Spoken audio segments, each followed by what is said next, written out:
হেঁয়ালি। মুন্সী প্রেমচন্দ্র। নীলা।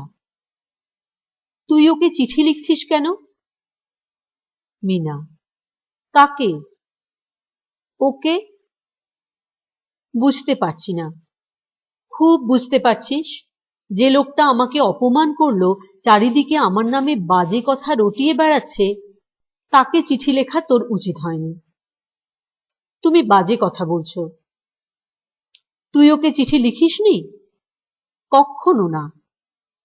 ও আচ্ছা।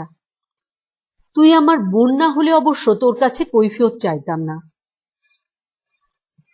আমি কাউকে চিঠি লিখিনি। শুনে খুশি হলুম। হাসছ কেন তবে? আমি? হ্যাঁ মশাই, আপনি। কই আমি হাসলাম? তবে কি আমি অন্ধ? সে তো তুই বলছিস। বলো না, হাসলে কেন? বলছি তো আমি হাসিনি, নিজের চোখে দেখলুম। তবে আর বিশ্বাস করাই কি করে? আমার চোখে ধুলো দিচ্ছ? আচ্ছা বেশ, হেসেছি। এবার খুশি তো? আমার কথা শুনে হাসলে কেন তাই বলো। উফ, কি মেয়ে রে বাবা! সত্যি বলছি রে, তোর কথায় আমি হাসিনি। বেশ বেশ, আমিই হাঁদারাম। তা তো আমি জানি। তুমি তো আমাকে সব সময় বোকা ভাবো।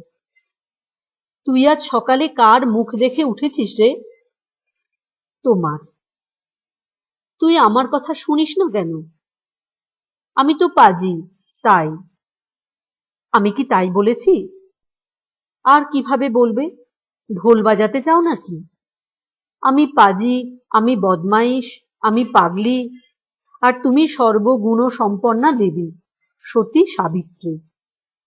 খুব খুশি তো নাকি? তুমি কে হে? আমি ওকে চিঠি লিখে থাকি বা না থাকি, তোমাকে সে কৈফিয়ত দিতে যাব কেন? তুমি কৈফিয়ত চাইবার কে?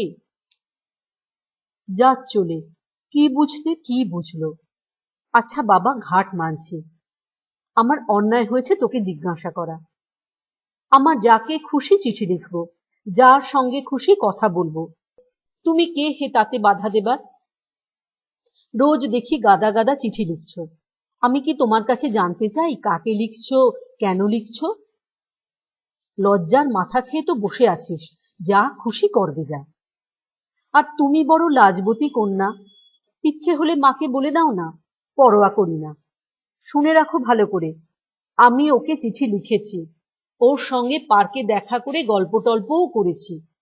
যাও না, মাকে, দাদাকে, পাড়ার লোককে বলে দাও না। যে দোষ করে সে নিজেই ভুগবে, আমি কেন বলতে যাব? ও এক্কেবারে ধর্মপুত্র যুধিষ্ঠির। বুঝেছি, আসলে তো আঙুর ফল টক। তুই যা বলছিস তাই মেনে নিতে হবে এখন। হিংসে জ্বলে যাচ্ছ যে? কেঁদে দাও একটু। কাঁদতে হয় তুই কাঁদ। আমার আংটি দেখেছিস?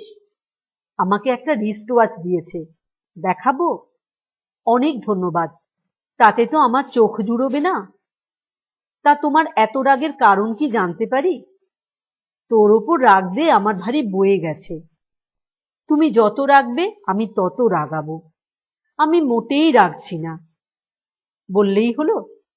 খুব বুঝনদার হয়েছিস, তাই না? জ্বলে মরো তুমি, তার আগে তোর শয়তানির শেষ দেখে যাব। সেই শয়তানির মূল তো তুমি। আচ্ছা, তাহলে বিয়ে সব ঠিকঠাক হয়ে গেছে? ওই সব বুজরুকি তোমার জন্যই থাক, আমার জন্য প্রেমই যথেষ্ট। তবে কেন তুই মিছিমিছি? বেশ করেছি, আমি কাউকে ভয় করি না। উফ, এত দূর গড়িয়েছে! আর তখন বলছিলি চিঠি লিখছি না। জানি না কে, আরো কত কি। নিজের মনের কথা তোমায় বলতে যাব কোন দুঃখে? আমি তো তোকে জিজ্ঞাসা করিনি, সেই থেকে তুই নিজেই বকবক করে চলেছিস। তুমি হাসলে কেন তখন? উফ, এখনো সেই কথা মনে রেখেছিস? হাসলাম এই দেখে যে ওই শয়তান আমাকে যেমন আঘাত দিয়েছে, তোকেও তেমনি দাগা দেবে। আমার সঙ্গে যেমন যেমন ছলনা করেছে, তোর সঙ্গেও ঠিক তেমনই করছে। একদিন তোকেও কাঁদতে হবে। তোমাকেও ভালোবাসত না, তাই বুঝি আমার পায়ে মাথা রেখে কতদিন কেঁদে বলেছে তোমায় ছাড়া আমি বাঁচব না। সত্যি বলছো? সত্যি নয় তো কি, মিথ্যে নাকি? অ্যাঁ, আমাকেও তো তাই বলেছে। সত্যি, দিব্যি দিয়ে বলছি। এবার বুঝছিস তো কিরকম লোক? হাড়ে হাড়ে টের পাচ্ছি। পাক্কা শিকারী। মিনা মাথায় হাত দিয়ে ধপাস করে মাটিতে বসে পড়ল এক নিদারুণ হতাশায়।